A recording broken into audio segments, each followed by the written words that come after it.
예, 시작하도록 하겠습니다. 저는 진행을 맡은 대구교대 장윤수입니다. 반갑습니다. 여러분들 그 진행 안내를 잠깐 드리고 곧바로 시작하도록 하겠습니다. 이 발표 자료집을 보시면 거기에 순서가 나와 있습니다. 그 부분을 한번 봐주시죠. 이 발표 자료집에 1시 30분부터 인사, 발제, 서평, 답변 이렇게 순서가 되어 있습니다. 오늘 이 모임은 김성국 교수님이 야심차게 동아시아 사회 이론에 모색해서 하나논리라는 저술을 집필을 하셨는데 이 책을 도양철학을 전공하는 네 분의 전문학자들을 통해서 한번 서평을 받아보겠다라고 제안을 하셔서 이루어지게 된 모임입니다. 그래서 네 분의 서평자가 각각 나오셔서 준비된 발표를 하시겠고, 그 앞서 김 교수님이 저술에 대한 배경이나 주요 이론 또는 말씀하신 내용을 소개를 2시까지 해주시겠습니다. 그리고 2시부터 서평이 10분씩 40분간 이루어지고, 서평에 대한 답변은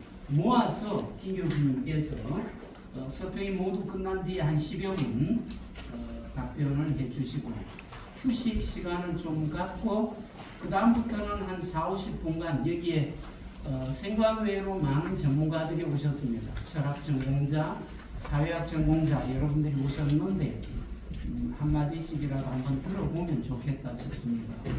이 자리는 허유 학일학 선생님을 기념하는 그 사업회입니다.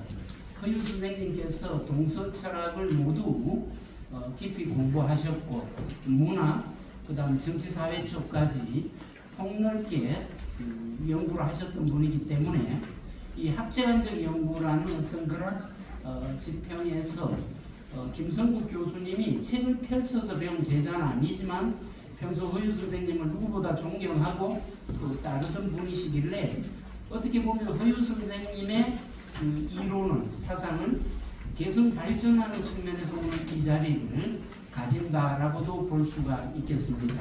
자유 토론 시간에는 여기 계신 분들 자유롭게 감상이나 질문이나 이런 형태로 말씀을 해주시고, 총평은 김주환 우리 이 모임의 공동회장님께서 마지막으로 하고 마치도록 하겠습니다.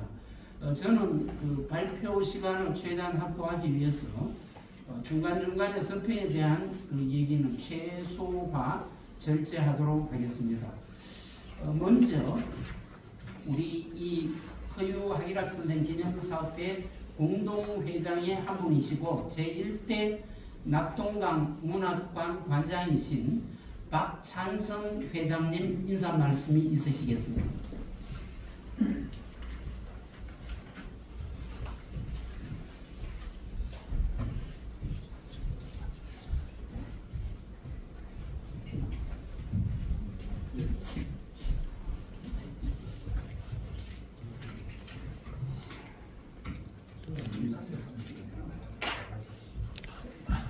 예, 수담 수석 맡은 분들도 번거롭지만 지금 촬영이 되고 있으니까 명패도 있으니까 앞에 나와서 간단히 인사해 주십시오. 예. 반갑습니다. 안녕하십니까. 소리가 박찬입니다.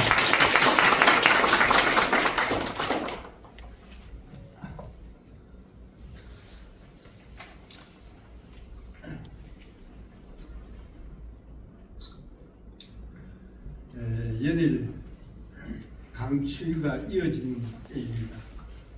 오늘 뜻깊은 행사를 준비해 주신 장윤수 교수님과 서평야로 참여하신 네 분 박사님들, 또 함께 해주신 모든 분들께 먼저 감사의 말씀을 올립니다. 허유 선생님이 오늘 지금 이 자리에 와 계신다면 정말 기뻐하실 것입니다. 허유 선생께서 열어놓은 주체적 한국적 아나키즘 이론을 김성국 교수께서 개성하여 동아시아 아나키즘으로 확대 완성한 것은 아무리 치하해도 부족함이 없을 것입니다. 동아시아 사회 이론의 모색이라는 방향을 잡고 하나 논리라는 독창적 선구적 사회 이론을 구축하신 김성국 교수님의 업적은 가히 세계사적인 사건이라고 생각합니다.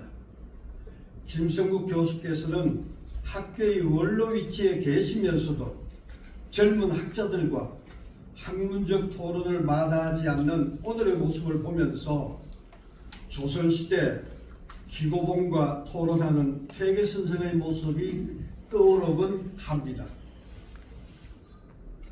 2022년 11월 5일 한국 제1세대 철학자이자 아나키스트인 하기락 박사의 유품이 낙동강 문학관에 기탁되어 상설 전시된 일은 한국 문학관 역사의 최초의 일입니다.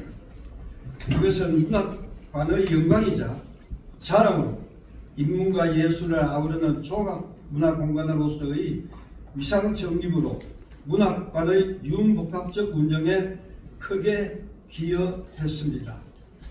이를 계기로 선생의 학문적 성과가 가시적 공간에 정착하게 되고 아울러서 학문적 유덕을 기리고 탐구하려는 허유 선생 기념사업회가 발족하게 되었습니다. 더욱이 국가유공자에게 주어지는 연금을 문학관에 주시어서 뜻깊게 쓰기 위해 차곡차곡 적립을 하고 있습니다. 무엇보다 유족의 남다른 관심과 고귀한 뜻을 높이 취하드립니다. 특히 허유 선생님의 육남인 하영우 선생님의 효심과 낙동강 문학관에 대한 따뜻한 관심에 크게 감사드립니다.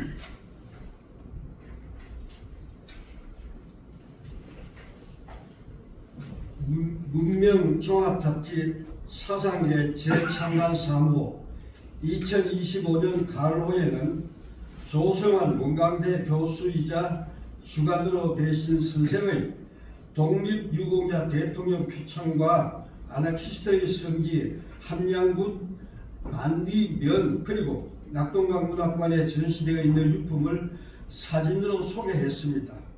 퍽 고무적인 일이었습니다.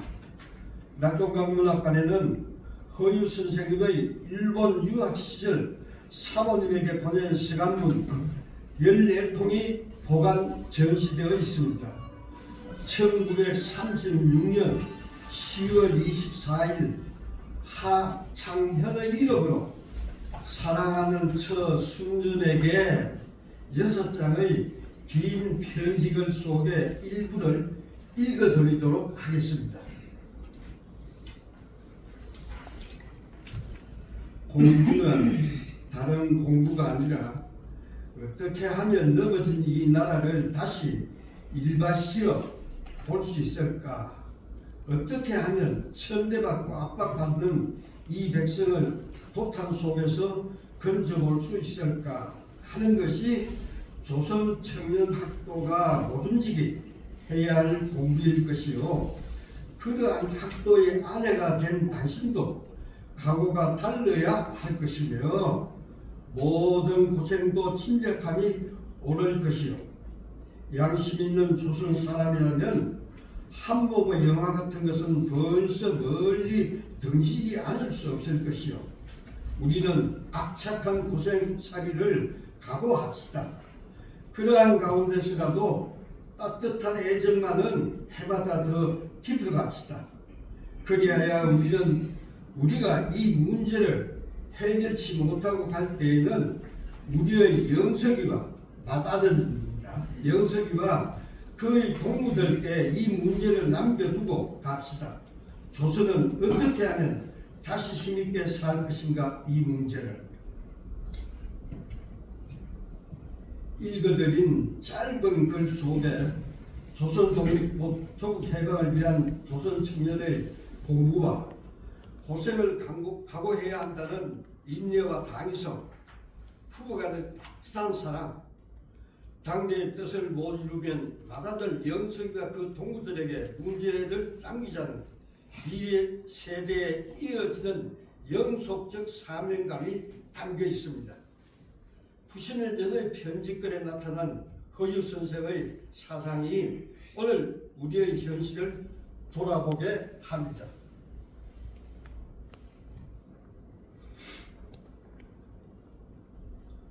한 분 저 후임자를 소개해 드리겠습니다. 저 뒤에 계시는 이성진 읽었습니다. 상주에서 대구까지 200일 오늘 아침에 탱크를 몰고 왔습니다.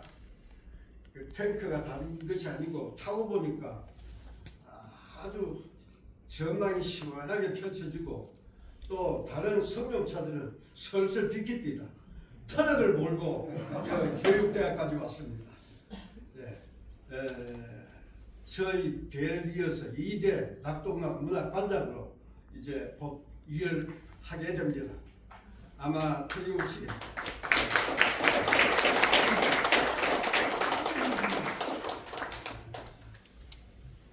허유 선생님 기념사업회에 적극적으로 찬동도 하시고 또 행사에 크게 기여하시리라고 기대가 큽니다.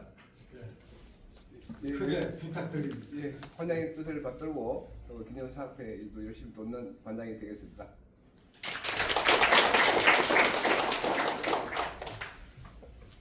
네, 저는 앞으로 저 자신으로 돌아가서 저 자신을 찾는 일에 몰두하며 또 건강이 허락하는 한 김성국 교수님을 뒷바라지하며 기념사업회의 발전에 미력이나마 힘껏 보태도록 하겠습니다. 끝으로 오늘 행사가 참석한 모든 분들에게 유익한 자리가 되기를 바라며 인사에 가름합니다. 대단히 고맙습니다. 예, 관장님께서는 처모임부터 적극적으로 후원하시고 지금까지 많은 관심을 갖고 계십니다. 감사합니다. 네. 이어서 유족 대표로 하영우 선생님 인사 말씀이 있겠습니다.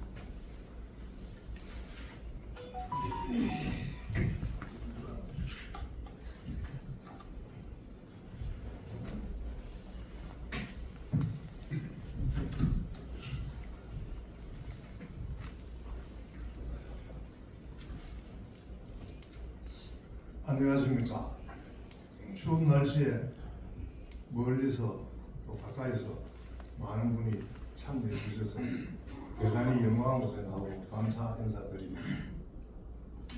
저는 아나키스트 철학자 박일학 선생의 8남 1녀 중에 7번째, 누님 한 분 빼고 제가 7번입니다.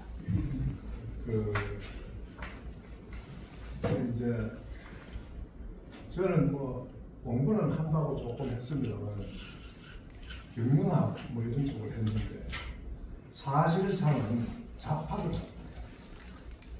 했고, 좋은 말로 말하면 자유인이고 쉽게 말하면 장놈입니다. 그래서 평생을 저도 이제 사업을 한다고 했는데 가끔 조금씩 성공하고 대부분 많은 실패를 했습니다. 그러나 이제 늘 그 자주인 정신이 있기 때문에 인생에서 실패했다고는 생각해 본 적이 없고 나름 잘 살았다고 생각하고 있습니다.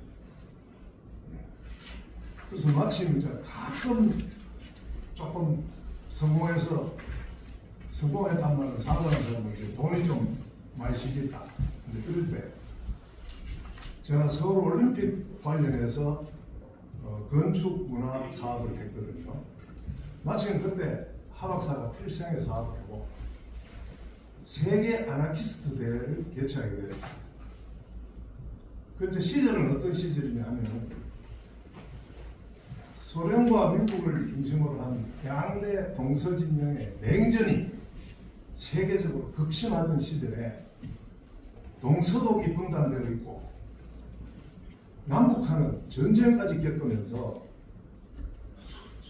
엄청난 분단의 시대를 겪고 있을 때 그 올림픽이라는 게 군사 정권의 주체들이 자기들이 뭐 5.18이다 뭐다 이렇게 했는 정권을 찬탈하고 했던 것을 이렇게 성화시키기 위해서 평화올림픽을 유치하기로 마음먹고 노태우가 앞장서고 그 다음에 뭐 현대그룹 전유형이다 뭐다 이렇게 다 동원해가지고 드디어 한국에 올림픽을 유치했습니다. 근데 그게 이제 역사가 어떻게 되냐면 1980년 올림픽은 모스크바 올림픽이었는데 반쪽대입니다. IOC 회원국이 167개국인데 80개국만 참석했어요. 미국하고 한국, 일본, 뭐 영국 이쪽 다 불참했어요. 그다음 1984년에 미국 LA에서 그 LA 올림픽을 개최했을 때는 소련, 뭐 동독, 폴란드 이쪽에 동권이 싹 빠지고 그래도 좀 참석국은 좀 많았죠. 한 140개국이 참석했고 88년에 그 국내에는 이제 민주화 87년 민주화 환경을 통해서 대통령 직선제를 하고 드디어 노태우가 대통령이 당선이 됐어요. 그리고 노태우가 대통령 당선되기 전에 서울올림픽 조직위원회 위원장을 했습니다.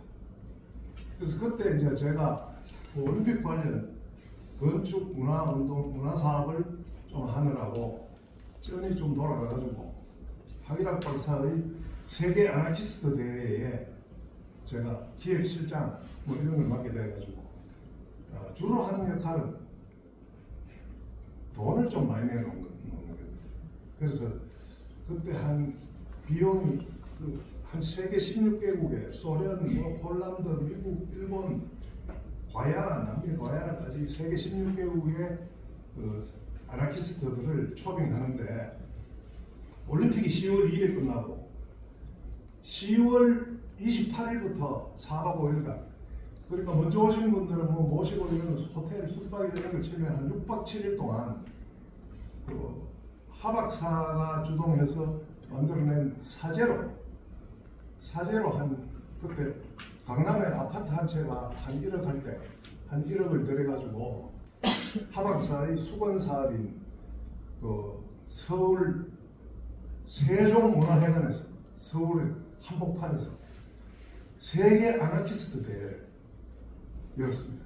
사실 그전에는 아나키스트 운동은 약간 음지에서 양지로 바로 나오지를 못하고 조금 서자 취급을 받아요. 그런데 그때 노태우는 북방정책을 하고 소련과 수교를 하려고 했어도 이렇게 이제 평화운동을 하다 보니까 이거 이제 소련서 오고 폴란드서 오는 걸 굉장히 반겼습니다. 그래서 그걸 틈타가지고 저도 좀 나름 상당히 기여를 했습니다.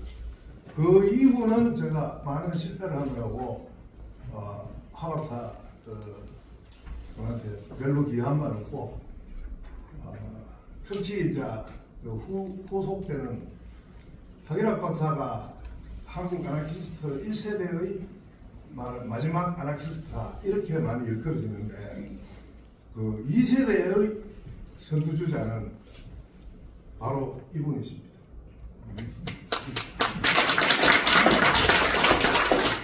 유명한 사회학자로서 1980년대 후반에 대구에서 하박사가 주동해서 하고 있던 대구 경북 아나키즘 연구회에 찾아왔습니다. 찾아와서 합류를 하고 말하자면 사회적 서성으로 모시고 그 부산 경남 아나키즘 연구회를 만들고 또 그게 발전해서 한국 아나키즘 학회를 창설하고 발전시켜 오신 그러니까 아나키즘 2세대의 제가 표현하면 마탕이라고 봅니다. 예. 그리고 이제 오늘 장윤수 지난번 대한철학회 60주년 할 때 대한철학회 회장하셨나요? 그러면서 이제 하기락 특집 학술대회도 하고 했는데 장윤수 교수님이 오늘 젊은 학자들 우리는 이미 서울올림픽 할 때가 제가 37세였는데 그게 벌써 37년 전입니다. 그때 저희 선친은 77세였습니다. 77세에 혼정성을 다해가지고 그 서울에 여관방에서 청진동, 종로의 청진동의 여관방에서 열흘씩 보름씩 한 달씩 머물면서 대구에 있었으니까 집이. 그래서 제가 마침 서울에서 조금 돌아가가지고 종로에 사무실도 하나 얻어드리고 또 대회 끝나고는 국제평화협회로 발전했거든요. 그래서 그 대회 끝나고는 국제평화협회 사무실을 이제 숙소 겸 오피스텔이죠. 좀 낡은 건물이지만 3층 건물 하나 얻어드리고 저도 올림픽 끝나고는 이제 귀촌 시골로 이제 왔기 때문에 올림픽 끝나고 제가 그 사무실 마련해드리고 한 1년 정도 운영비 하라고 좀 드리고 또 저는 이제 내려와 버렸습니다. 그래서 그거를 제가 가장 자식들 중에서 제가 거의 말썽꾸러기였지만 그래도 아버님 돌아가시기 전에 그래도 할 일 했다 이렇게 자부심을 가지고 있습니다.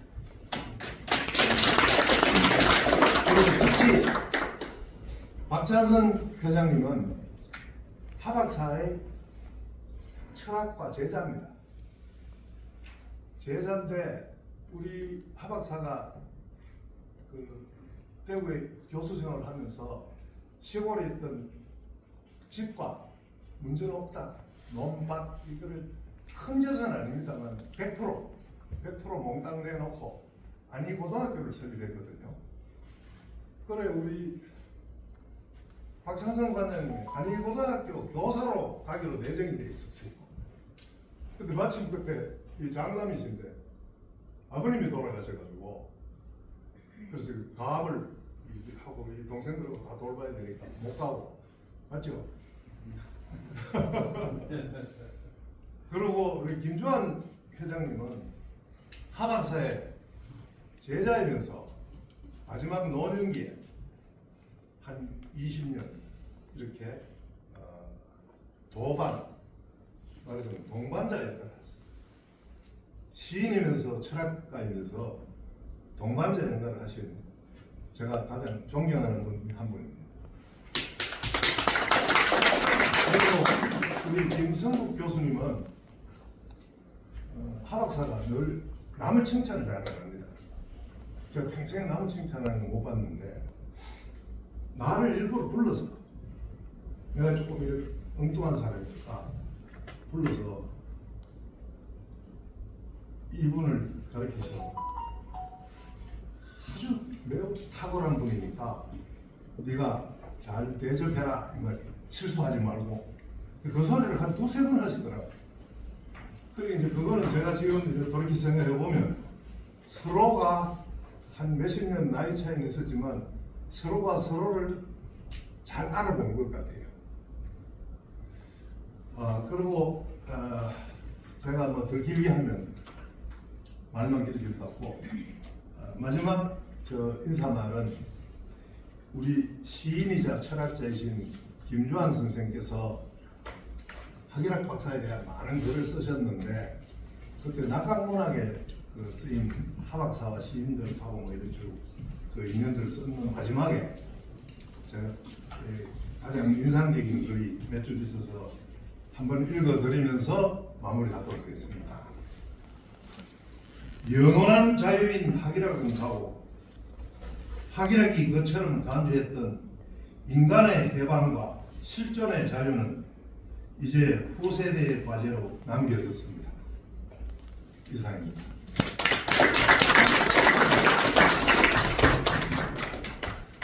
예, 감사합니다. 시간이 조금 오버되었지만 그래도 이 모임의 성격 또 학일학 박사님을 잘 모르시는 분들에게 좋은 소개가 되었던 것 같습니다.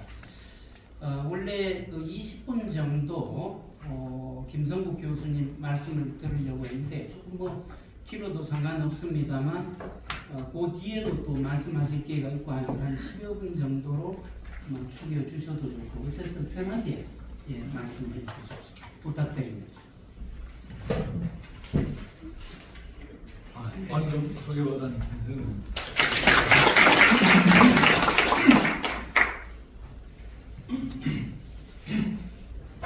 가급적 간단하게 말씀드리도록 하겠습니다. 영남 문화의 역할이자 구유 선생님의 활동 거점이었던 내부에서 귀중한 기회를 하면서 발전을 하게 돼서 저는 무한한 영광으로 생각합니다. 먼저 구유 선생님 기념사업회 박창선 김주환 회장님 그리고 특히 이 행사를 둘러 갖추는데 참으로 헌신적으로 일을 하시는 강윤수 교수님께 깊은 감사의 말씀을 드립니다. 사실 이 행사는 내가 지난 몇십 년간의 그 학술 행사에 참석한 어떤 행사보다 개인적으로 뜻이 들 뿐만 아니라 또 참 이렇게 좋은 분위기 그리고 그 회의를 시작하기 전에 차를 대접받은 것은 처음이자 마지막이 아닐까 싶은 만큼 참 장 선생님의 그 어떤 헌신을 비롯해서 이 대구 문화의 어떤 그 뭐랄까 그 깊이를 느끼는 것 같습니다. 그리고 귀중한 시간에 참으로 훌륭한 참 미리 저는 토론문을 보았습니다만 참 이 구구절절 참 이 배움과 경제의 말씀이 가득한 글을 작성해 주신 네 분 토론자에게 깊이 감사드립니다. 끝으로 오늘 점심 식사를 비롯해서 여러 가지 물심양면으로 본 행사를 지원해 주신 하영호 선생님을 비롯한 유족들에게도 고마움을 표시하고 싶습니다. 저는 지금부터 간단하게 저희 책의 내용보다는 내가 이 책을 쓸 때 박인학 선생님으로부터 어떤 영향을 받았는가 이걸 한번 좀 말씀을 드리고 싶습니다. 그래서 내 책의 뼈대가 천국이었는데 제가 이렇게 생각을 해봅니다. 만약에 내가 선생님을 내쫓지 않았더라면 어떻게 천부경을 알았을까? 사약자를 알기는 아마 거의 없었을 겁니다. 제가 참 1992년도가에 그 대구 수성동 단택에 제가 찾아가서 스승님으로 모시겠다고 말씀을 드렸습니다. 아까도 말했는데 배우지는 않았겠지만 그야말로 참 이님의 스승님으로 또 실행의 선생님으로 모시겠다 하고 배우고 나서 거기 91년인가 93년인가 언제 만났을 때 그 책을 주셨어요. 조선철학상 초판에 있고 다 개정판도 있고. 그래서 그걸 받아들고 제가 읽어보니까 이게 너무나 이상한 철학사의 책이었어요. 앞에 우주 탄생부터 시작해서 조선상 그때 잘 이해를 솔직히 말해서 못했습니다. 그러면서 이제 국수가 이제 화담 철학하고 그 온유의 그 화쟁 사상이 그래서 이제 그때 이제 천부경은 보니까 뭐가 있는데 무엇인지를 모르겠어요. 근데 그 뒤로 계속 공부를 하는데 지금까지 천부경에 관한 해석이 한 120개가 나왔습니다. 네. 철학자로서는 제가 알기로는 그 예전에 그 전병훈 선생 정신철학 통편을 쓴 그 위대한 그 한국의 철학자가 있습니다. 1910년대인가 그 무렵에 그 활동하신 분이에요. 중국에 가서 아주 날림분이 그분이 처음으로 이제 천부경 해설서를 쓰고 난 이후에 철학자라고 특히 서양 철학을 전공한 사람으로서 이 천부경 해설을 한 사람이 있을까? 안우선 박사님은 이제 그 이전이니까 그래 놓으니까 내가 거기에도 쭉 많이 그 천부경 해설을 읽어보면 물론 최근에 와서는 아주 뭐 풍부하게 어마어마하게 나와 있습니다만은 가장 명료하면서도 단순하면서도 전공을 짚지 않았는가 이렇게 생각해요. 왜냐하면 그 천부경을 이제 어떻게 이해하느냐가 굉장히 그 앞으로 글을 쓰나 그건 왜냐면 수십 가지 관점에서 써내려 갈 수 있습니다. 그래서 제가 그 선생님의 책에서부터 그걸 공부를 하고 또 선생님이 쓴 그 천부경을 이 해설을 한 것을 지키려고 했다. 그리고 선생님이 천부경을 얼마만큼 그 높이 평가하느냐면 그 책에 조선 철학사에서 화담 선생님을 글을 쭉 썼으면서 있는데 화담 선생께서 만약 천부경의 무엇을 접했더라면 그렇게 쓰지 않았을 거라는 기절까지 있어요. 그래 그만큼 왜냐하면 그 이 화담 선생의 기철학을 허유 선생이 굉장히 존경함에도 불구하고 그걸 알았더라면 조금 더 이르지 않았을까 하는 그런 기절이 있는 것을 보아서라도 허유 선생님께서 굉장히 그 천부경에 대해서 어떤 뭔가 신뢰라 할까 존경의 영을 가지지 않았느냐 하는 그런 생각입니다. 그리고 뭐 길게는 말씀 안 드리겠습니다만 이 화쟁에 관한 것은 그 참으로 참 우리 한국의 철학에 있어서의 뭐 어떤 정말 대표 상품이라고도 부를 수 있는 그런 것이라고 생각합니다. 저는 뭐 선생님의 그 기철학 중심은 여기 뭐 당제 강윤수 선생님께서 당시 기철학을 중심으로 해서 하시니까 그렇게 기철학의 전통은 흘러가고 저는 가급적이면 이걸 갖다가 기의 개념과 리의 개념과 힘의 개념을 합쳐서 이렇게도 한번 보려고 한다. 그러나 거기에서도 상당한 영향을 받았다 하는 그런 말씀을 드립니다. 정말 하기열 선생님이 아니셨더라면 이 천부경을 제가 몰랐을 것이고 저기 있을 수가 없고 우리 사약자가 천부경에 관심을 가지기 힘들거든요. 그 다음에 이제 두 번째는 아나키즘을 이제 받았는데 그 아나키즘 가운데서 자유와 해방의 개념 저는 뭐 아나키즘이 뭐냐 물으면은 개인적 자유와 사회적 해방이다 이 생각합니다. 그러니까 조금 더 단순하게 보면 뭐 사회적 해방 어떤 사람들은 평등으로도 보기도 하거든요. 평등으로도 보기도 하니까 어떻게 보면은 우리가 자유주의와 뭐 사회주의, 마크스주의 이런 것들도 함께 아우를 수 있는 원래 사실 아나키즘이 그 양자의 뿌리에서 나와가지고 그것을 앞으로 이제 가지는 지금까지는 마키즘과 상당히 많이 싸웠습니다. 싸웠지만 앞으로는 그걸 아마 철학자들이 먼저 시작을 해야 되겠죠. 그것을 화해할 수 있는 어디 아마 그 선생님이 주하고 계시는 기철학에 있어서 유물론, 유심이라든가 이런 것들을 거기서부터 시작이 되면은 가능하지 않겠느냐 하는 이런 생각이 들었습니다. 그리고 이제 최근에는 역시 이제 저도 여유가 생기게 보니까 이 자주인의 개념, 물론 자주인의 개념은 우리 그 아나키스트 운동에서도 그 학회 이름을 학회가 아니라 그 단체의 모임을 자주인 연맹이라고 했어요. 그러나 이것을 그래도 학술적 차원에서 집중적으로 거론한 선생님은 고유 선생님이시고, 그래서 저도 도대체 아나키스트를 뭐라고 부르면 좋을까? 스트를 뭐라고 부르면 보니 역시 자주인이 가장 좋은 것 같아요. 그런데 이때 영어로는 그 셀프 마스터가 되어 있는데 마스터의 개념은 조금 그 기분이 안 좋거든요. 그래서 주인과 노예 한때 그 영어 표현으로 마스터를 쓰기, 그래서 앞으로 우리 이걸 주체성과 관련되어 있었어요. 동양적인 어떤 그런 주의 개념으로도 자주인을 여러분들이 좀 확대해 주실 수 있으면 훨씬 좋지 않겠나요? 그래서 아나키스트가 뭐냐, 아주 옛날에는 뭐 이렇게 투쟁하고 저항하고 이런 표상이었지만 이제는 그건 너 자신부터가 중요하니까 이 자주인의 개념이 좋고, 또 이걸 제가 과감하게 나갈 수도 이런 빌 수도 있는 게 그 김주환 선생님께서 박일학 선생님의 그 사상을 정리하면서 자유와 해방 문제, 자주인들을 얘기하셨거든요. 그래서 이게 철학 쪽에서 보았을 때도 이래 해석하고 있으니까 큰 무리가 없다. 그래서 이 아나키즘이 나온 김에 저는 개인적으로 이렇게 생각합니다. 앞으로 이제 역시 서구 사상이 한 만큼 일을 다 했어요. 서구 사상은. 그래서 항상 우리 동양에서 이 순환이 있듯이 일단 이제 서구 사상이 지나면 이제 동양 사상의 차례가 온다.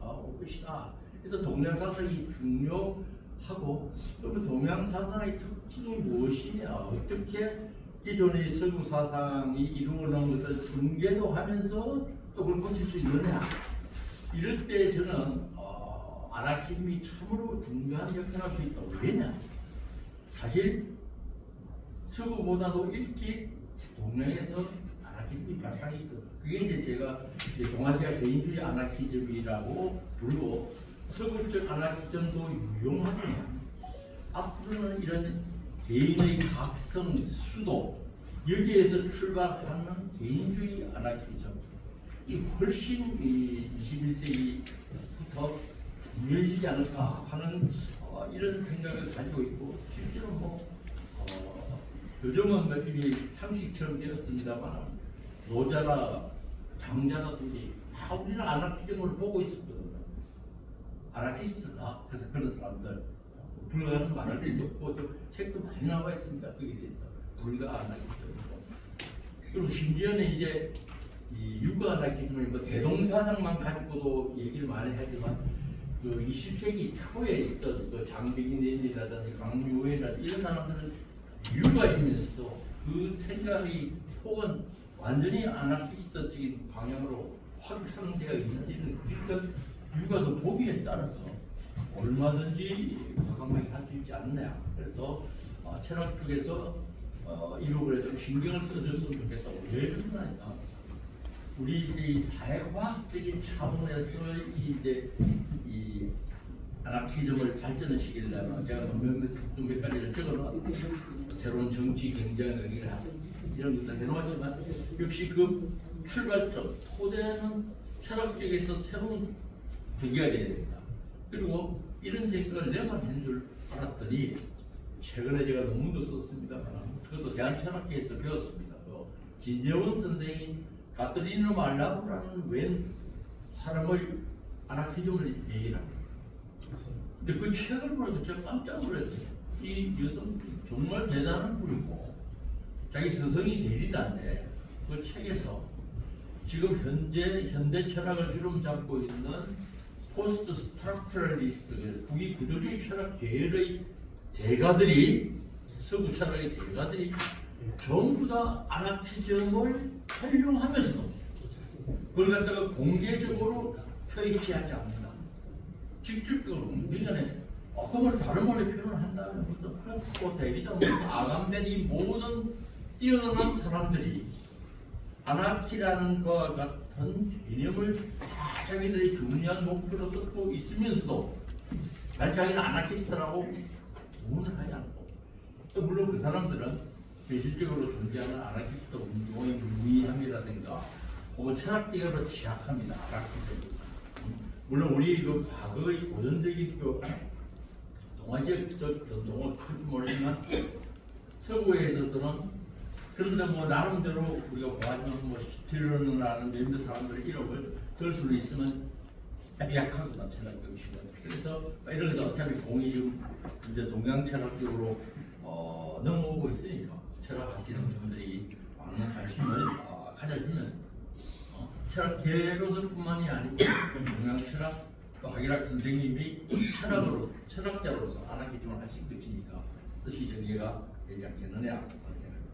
그럼 이제 마지막으로 하나 말씀을 드리고 싶으면 제가 이제 최근에 이제 그 장윤수 선생님이 장제의 기철학에 대해서 책을 한 권을 쓰셨어요. 정말 참 아주 훌륭하고 책을 정말 그걸 이때까지 공부한 것에 꽤 있는데 제가 그 책을 이렇게 읽으면서 약간 이거 좀 불안한 안주가 제가 항상 불안하거든요. 왜냐하면 동명사상이라는 이런 걸 직접적으로 공부하지 않기 때문에 내가 이렇게 내 책에서 이렇게 끄집어냈던 것들이 이게 좀 불안정한 것이 아니라 물론 불안정하겠죠. 그런데 선생님의 글을 읽어보니 나처럼 이렇게 생각을 할 수 있는 것도 가능하겠다 맞다는 것도 아마 이런 식으로 해도 되나 싶은 생각이 많고 특히 그 무슨 잠깐 지나가면서 언급이 되셨지만 그 왕수인 있지 않습니까? 우리 앞선이 왕양명으로 알고 있나? 그건 상대적으로 일어나고 있는 그 관계가 있는 것이거든요. 그런데 선생님 언급하고 참 제가 마음에 안 들어를 했습니다. 그래서 참 이게 좀 감사의 말씀을 드리고 있었습니다. 이상입니다. 아마 밤을 새워서라도 그 생각을 말씀을 하시라 하면 충분히 하실 수 있는 분이네요. 세상도 그렇고 논리도 그렇고. 근데 아마 뒷분들에게 시간을 할애하려고 많이 절제하신 것 같은데 논평자, 서평자 네 분들이 했던 그 서평을 저도 면밀히 읽어보았습니다. 봤는데 기본적으로 김 교수님 주장에 찬동합니다. 그리고 김 교수님이 하시려는 이런 작업의 의의에 대해서도 전적으로 소병선 선생님을 비롯해서 찬동을 하시고 어떤 한국 사회학의 서구 이론의 어떤 의존도를 넘어갔고 독자적인 이론 지평을 개척하려는 그 도전적 시도에 대해서 이분들이 전공은 다르지만 모두 대단히 긍정적으로 여기고 있습니다. 그런데 이제 그 동양 철학을 하는 입장에서 또 이렇게 보시면 하실 얘기들도 있으실 것 같습니다. 서평을 이미 전달해 드렸고 여러분들이 받아 계시는 이 자료집에도 있습니다. 그런데 이제 별지라 해갖고 또 추가로 이 서평 자료를 내신 스님도 계십니다. 이 부분에 대해서는 안효정 선생, 안구성 선생님이 아무래도 좀 전공자로서 구체적인 그 조언을 조금 드려보는 것도 좋겠다 싶어서 추가로 마련하신 것 같아요. 그 좋은 시도인 것 같은데 서평자 스님들 그 분량은 다 다르지만 어쨌든 한 10분 이내에서 가능하면 요령껏 본인들의 생각을 전달해 주시기를 바랍니다. 가나다라 순서로 배열을 했는데 우선 소병선 선생님 발표를 부탁드리겠습니다. 소병선 선생님은 전공이 동서비교 철학입니다. 그래서 굉장히 하기 어려운 전공인데 도양철학, 서양철학 두루 많은 공부를 하셨고 특히 많은 그런 동의를 표하면서도 소 선생님 하시는 그 서평에 보면 아마 여러 가지 얘기들을 하시는 가운데에 김성국 교수님께서 앞으로 연구하는데 이 부분도 좀 참고해야겠다 하실 부분이 충분히 있을 것 같아요. 천부경의 수리구조를 피타고라스 수론하고 비교를 하고 엘리아파 모자사상과 비교하면서 어떤 김성국 교수님의 이론을 지지를 하는데 그러면서도 비록 점잖하지만 또 하실 말씀을 또 던지고 있습니다. 구쪽에 보면 1위 하늘이라면 그 하늘이 2인 땅을 생한 것인가 또는 해가 주계가 물음을 던지고 있는데 어쨌든 선생님 무려 또 10여 쪽이 되는 연평문을 쓰셨는데 좀 요령껏 시간 안에 부탁을 드리겠습니다. 방금 소개받은 소명선입니다.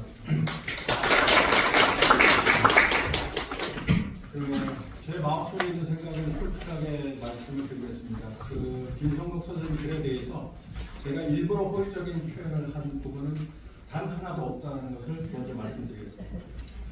먼저 제가 이 책을 선생님으로 받았는데 우편으로 받았습니다. 근데 제가 이 장을 펼치고 처음 느끼기에 깜짝 놀랐어요. 여기 부족한 책입니다라고 써 있습니다. 그래서 제가 이게 도대체 무슨 뜻인가? 어떻게 이 책이 부족할 수 있을까? 그리고 또 자신의 책에 대해서 왜 부족하다는 말씀을 하실까? 제가 이것을 놓고 몇 날 며칠을 생각했습니다. 그래서 제가 내린 결론은 뭐냐면 이때 부족할 때 이 부자는 한자의 그 풍요로울 부자이죠. 우리가 부자. 그 다음에 부자는 이제 그 발족자, 족발족자. 그래서 요거를 영어로 표현하면 rich and sufficient. 그러니까 풍요롭고 풍족하다라고 이제 저는 해석을 했습니다. 그리고 아르투르 쇼펜하우어가 천재는 책을 2번 읽는다고 했는데 저는 이 책을 3번 읽었습니다. 읽었고 그 다음에 이제 또 선생님이 서평을 잘 토론되게 하기 위해서 이제 4쪽짜리 이제 페이퍼를 주셨고요. 5번 읽었습니다. 읽었고 그리고 나서 이 선생님의 그 하나 논리의 구성을 대해서 제가 면밀히 살펴봤습니다. 제가 이거 읽고 누워가지고 내가 이 부분에 대해서 도대체 무엇을 서평할 수 있단 말인가. 왜냐하면 제가 느낄 때 이 자체적으로는 하나의 빈틈이 없는 그러한 글이었습니다. 그렇기 때문에 이 하나 논리의 어떤 구성 체계 자체에 대해서 어떤 비판을 한다는 것은 나로서는 할 말이 없다. 그렇다면 나는 서평자의 역할을 해야 되는데 도대체 나는 무슨 말을 할 것인가.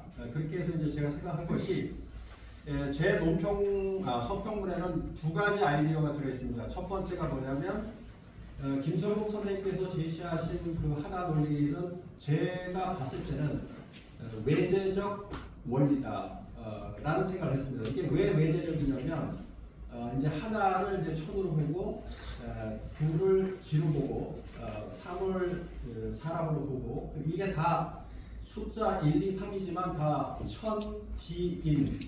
천지인 합인의 하나 이렇게 외제 바깥으로 향해 있다는 것이죠. 그래서 그렇다 하면은 이건 하나 논리의 외제적 원리다.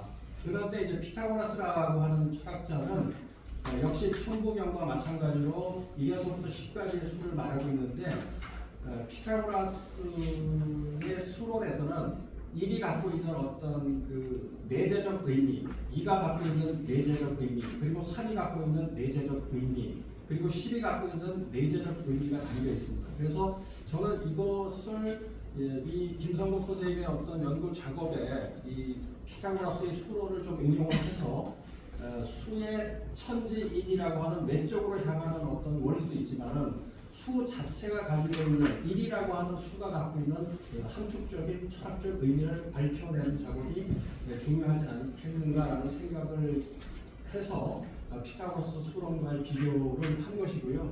그리고 방금 장윤수 교수님께서 말씀하신 것처럼 그 도덕경 파트에 이제 그 도덕경 제42장에 도생일, 일생이, 이생삼, 삼생 만물이라고 하는 것에 대해서 김성국 선생님께서 이제 도는 그러니까 도생을 할 때 1은 천이고 2는 쥐고 3은 이제 사람이다.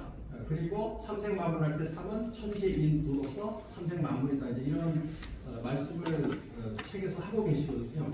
근데 이 부분을 제가 읽었을 때 이게 이제 뭔가 직관적으로 뭔가 이상하다고 느낀 거죠, 제가. 그래서 이거에 대해서 이제 제가 질문을 드린 거고, 그리고 나서 이제 이 서평문을 보냈단 말이에요.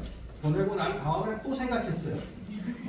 이 제가 지적했던 부분에 대해서 또 생각하고 또 생각하고 또 생각해 보니까 어떻게 되냐면, 아 맞다. 그 김성국 선생님이 이런 생각을 하셔서 이렇게 하니까 천지인 삼생만물도 가능하겠다. 그래서 이제 제가 페이퍼에다가는 뭐라고 썼냐면은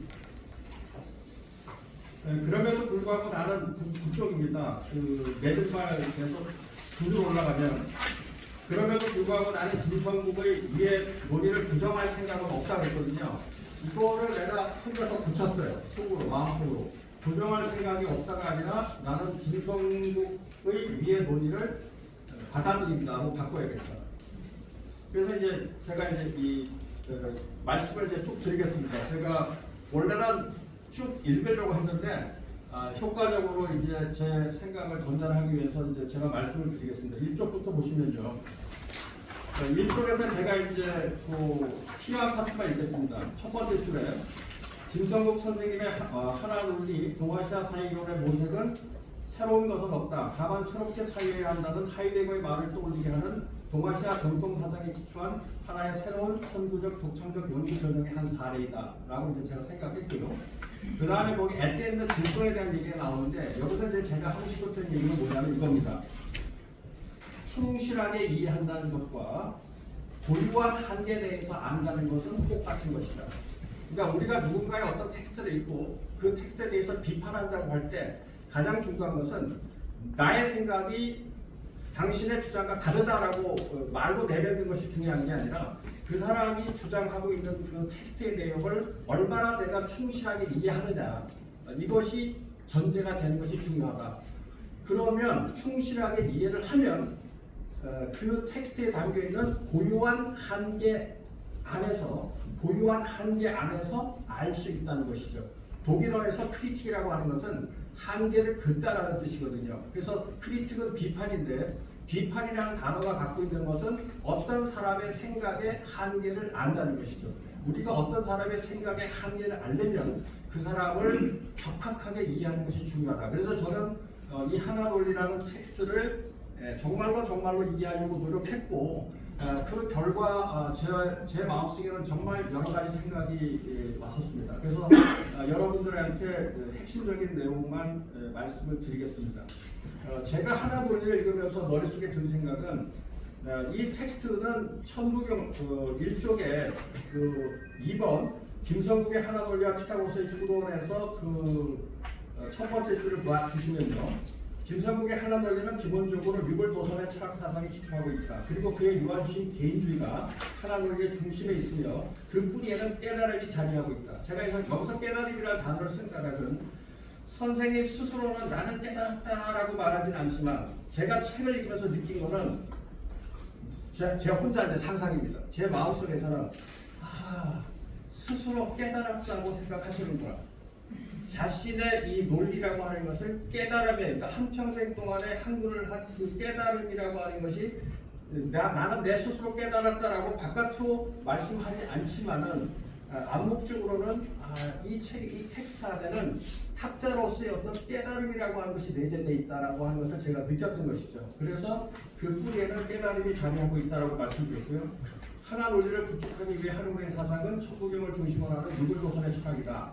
여기에 양자역학의 사유, 위트겐슈타인, 하이데거, 성철, 그리고 왕양정이 있다.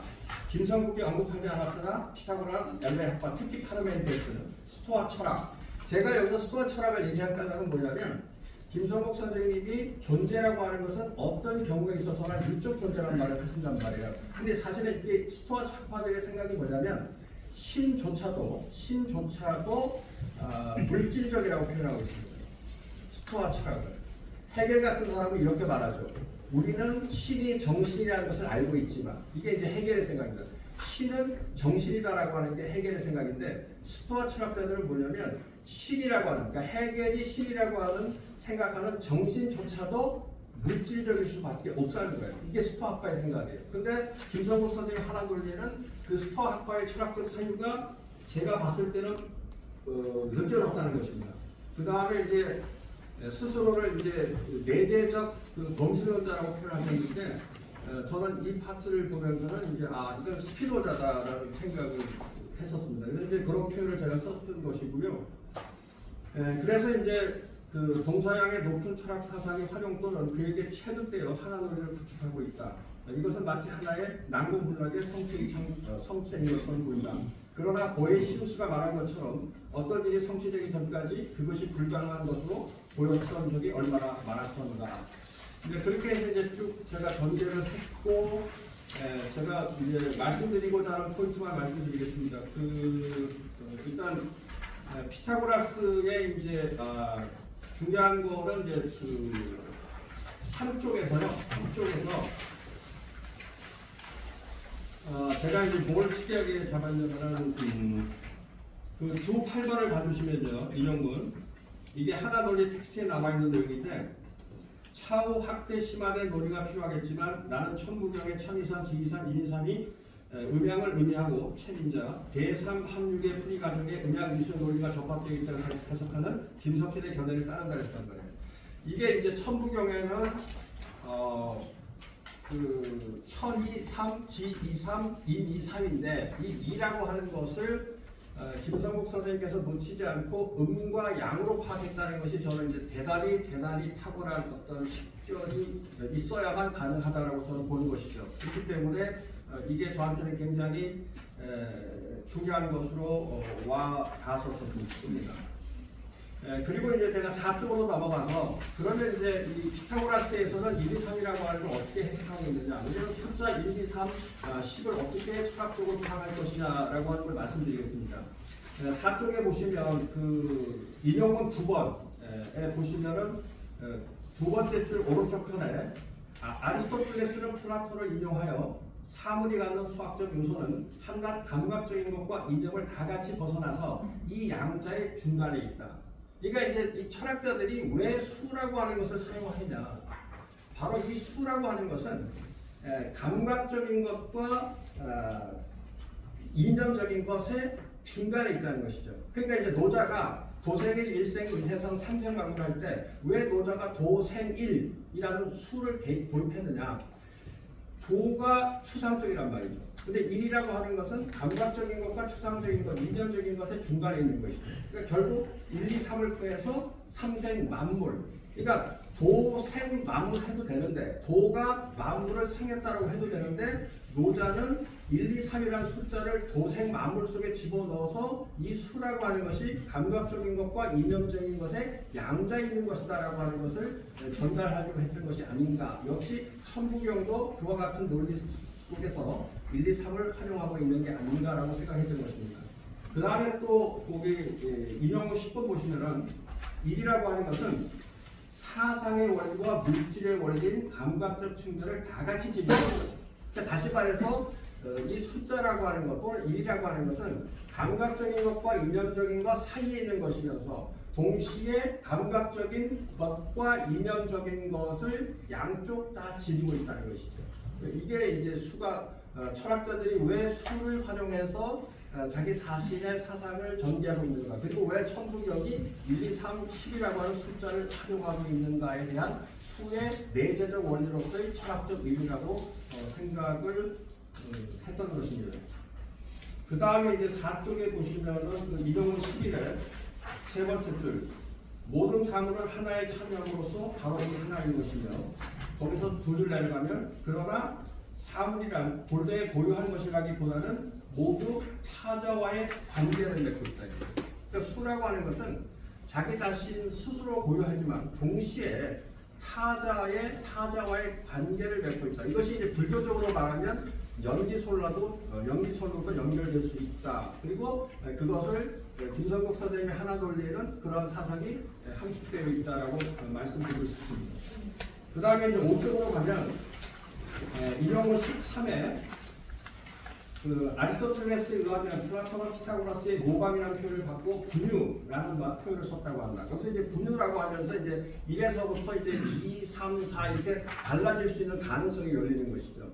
그런데 이 2라는 숫자가 갖고 있는 철학적 의미가 뭐냐면 바로 이 2라고 하는 숫자가 등장하면서 대립의 관계가 표출된다는 것이죠.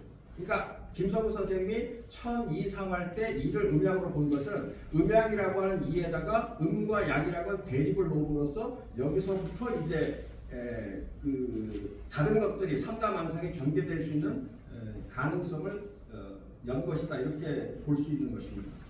그리고 14번 인용문에서는 그 중간쯤에 보시면 사물에는 두 개의 원리가 즉 하나가 아닌 복수의 신이 있게 된다. 그러니까 모든 사물에는 두 개의 원리가 있다는 것이죠. 복수의 신이라고 표현했는데 두 개의 원리가 있다. 다시 말해서 이제 동양은 이것을 전통적으로 음과 양이라든가 동과 정이라든가 이런 걸로 표현하고 있지만은 피타고라스는 10개의 범수표를 만들어서 그 대립의 관계를 표현하고 있고 노자는 도덕적 제2장에서 뭐 여러분이 잘 알고 있다시피 뭐 유무상생이라든가 난이 뭐 이런 표현들을 하고 있지 않습니까? 그러니까 모든 사물에는 두 개의 원리가 있다라고 하는 것. 이것은 이제 우리가 동양적으로 이해하면 음과 양이라는 원리가 있다라고 하는 것이죠. 그 다음에 이제 5쪽에 밑에서 두 번째 줄 1과 2의 원리에서 볼 때 1이 능동적 원리이고 2는 수동적인 물질이 된다. 넘어가서 6쪽으로 하겠습니다. 6쪽의 첫 번째 줄 보시면 그러나 1과 2는 본래 그 자체가 1로 되어 있는 것이다. 그러니까 1과 2지만 본래 그 자체는 역시 하나라는 것이죠. 1이라는 것이다. 자, 그런데 여기서 굉장히 중요한 게 뭐냐면 그 인용문 17에서 두 번째 줄 1은 2를 거쳐서 계속 전진하지만 그 1이 이렇게 무한정한 다수와 다시금 통일주로 되었을 때는 이제 3이 된다. 3은 일반적으로 최초의 완전자로 간주된다. 아리스토텔레스는 물체는 3 이하의 크기라고는 갖지 않는다. 그러니까 이 아리스토텔레스라는 철학자는 모든 물체는 3이라는 숫자라고 보고 있다는 것이죠. 그러니까 이제 노자가 뭐 삼생만물할 때 왜 삼생만물이냐라고 하는 철학적인 근거가 되는 것입니다. 그런데 이제 저는 이 아리스토텔레스가 3이라는 숫자를 말하면서 그 이유를 뭐라고 들었냐면 모든 사물에는 처음이 있고 중간이 있고 끝이 있기 때문이라고 했거든요. 물론 저는 이 아리스토텔레스 이러한 주장에는 뭔가 이게 선뜻 동의하기는 어렵지만은 그렇다고 해서 아리스토텔레스의 생각이 틀렸다라고 볼 수는 없기 때문에 아리스토텔레스는 그렇게 말하고 있다라고 말씀을 드리겠습니다. 그래서 이제 이 3이라는 숫자에 의해서 비로소 이제 만물이 현실적인 것이 된다라고 피타고라스의 수론에서는 말하고 있습니다. 그 다음에 이제 그 가장 이해하기 어려운 것이 그 인용문 18번입니다. 두 번째 줄 보시면 수로서의 사는 2가 완성된 것으로서 이 2가 자체 내에 복귀하여 만들어진 통일체이자 대립되는 2의 제곱으로서 자기 동정성을 이룩한 사물이다.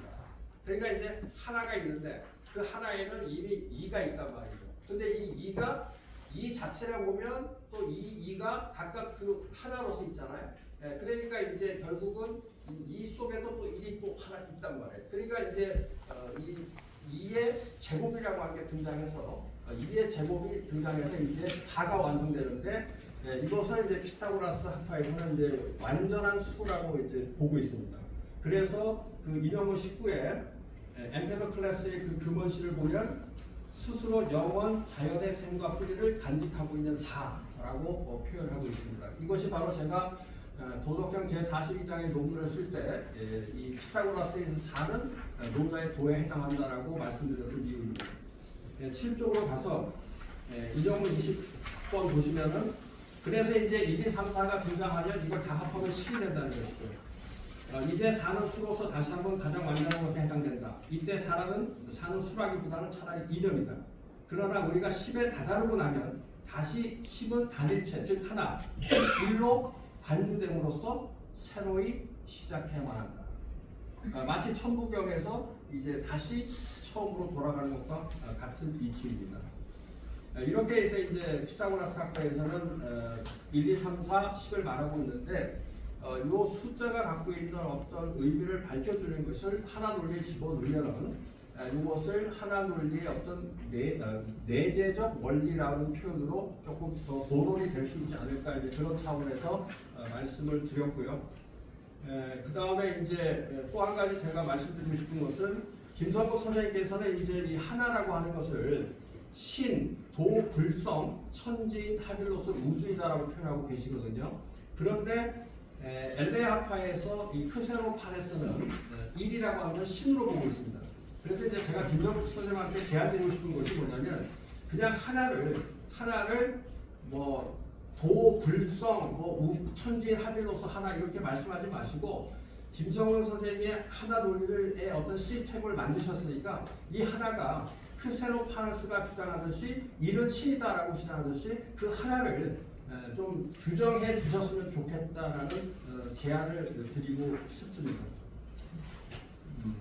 그리고 이제 파르메니데스는 뭐 여러분이 다 아시다시피 엘레아파라고 하는 것은 물을 규정하는 철학일 때 파르메니데스의 의식 속에서는 인용문 23에서 볼 수 있다시피 존재와 비존재의 대립이 드러나 있다는 것이죠. 그러니까 파르메니데스가 단순히 물을 이렇게 부정하는 것이 아니라 파르메니데스의 철학적 사유 안에는 이미 존재와 비존재의 대립이라고 하는 것이 있다라고 하는 것. 그런데 그 점에 있어서 이제 김성구 선생님께서 그 이라고 하는 것을 음양의 대립으로 봐서 풀이하고 있는 것을 저는 아주 탁월한 식견이라고 보고 그 생각이 파르메니데스적이라고 말씀을 드렸던 것입니다. 그리고 이제 마지막에 이제 이 부분은 이제 김성구 선생님이 이제 답변을 해주셨으면 좋겠는데 아까 장윤석 교수님께서 지적하신 것처럼 그 인용문 28에서 고가에서 거론하는 도는 하나 논리에서 본질을 규정하는 하나와 동등한 것이다. 저도 사실 이 원리스도 엄청나게 고민했거든요. 김성구 선생님이 영어로 표현하실 때 the oneness magic이라고 표현하셨단 말이에요. 왜 원리스지, 왜 원리스지, 왜 원리스지 한 달 동안 생각했습니다. 한 달 동안.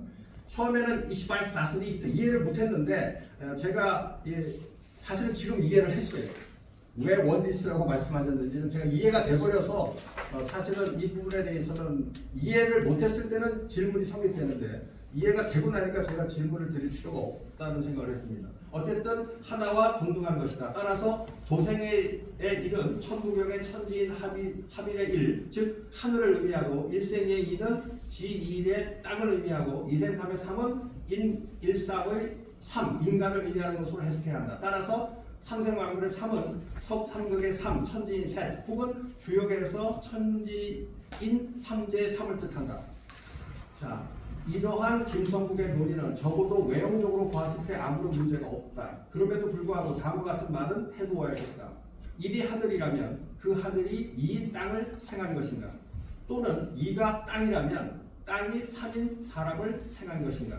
이것을 받아들인다 하더라도 이생삼의 삼은 사람이기에 왜 삼생만물의 삼은 똑같은 삼인데도 천지의 삼이 되는 것인가?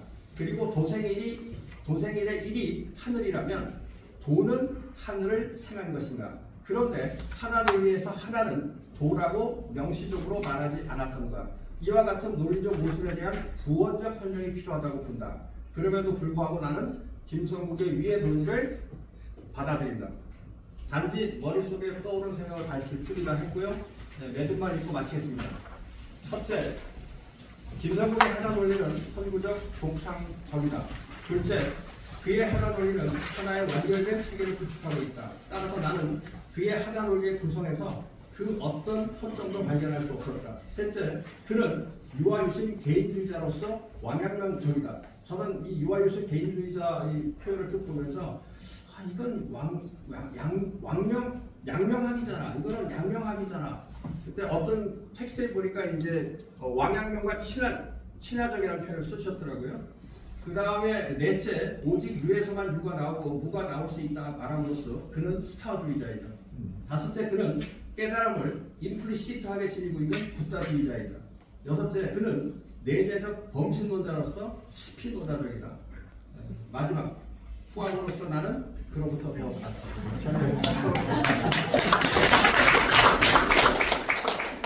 서평 내용도 방대하고 발표 시간도 길지만 제가 끊지 못했습니다. 왜 끊지 못했냐면 이 글을 쓰시는데 드린 노력을 생각했고, 두 번째는 하나라도 그 김성국 교수님 그 본인에게는 도움이 될 수 있는 그 말씀들이기 때문에 끊지 않고 봤습니다. 이 글을 제가 건의하는 건 이걸 묵히지 말고 논문 형식으로 좀 더 만들어 갖고 사회사상과 문화라든지 이런 관련되는 잡지에 투고하셔서 조금 더 많은 사람들이 앞으로 공유했으면 좋겠다는 생각이 듭니다.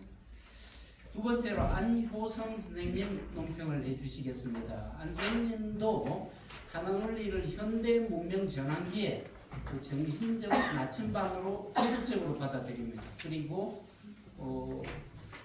김성국 교수님 평생의 어떤 사회 결실이 이 하나의 논리이고 동아시아형 통일사회 이론으로 또 높게 평가를 하시는데, 그래도 전공자로 이제 별치로 해가 몇 가지 질문들을 제안하셨는데, 제가 사회자로서 김 교수님에게 이게 어차피 내용이 다 갔으니까 여기에서 한두 개만 나중에 구체적으로 답변 듣고 싶으신 걸 택해갖고 다시 한번 말씀을 해주시면 좋겠습니다.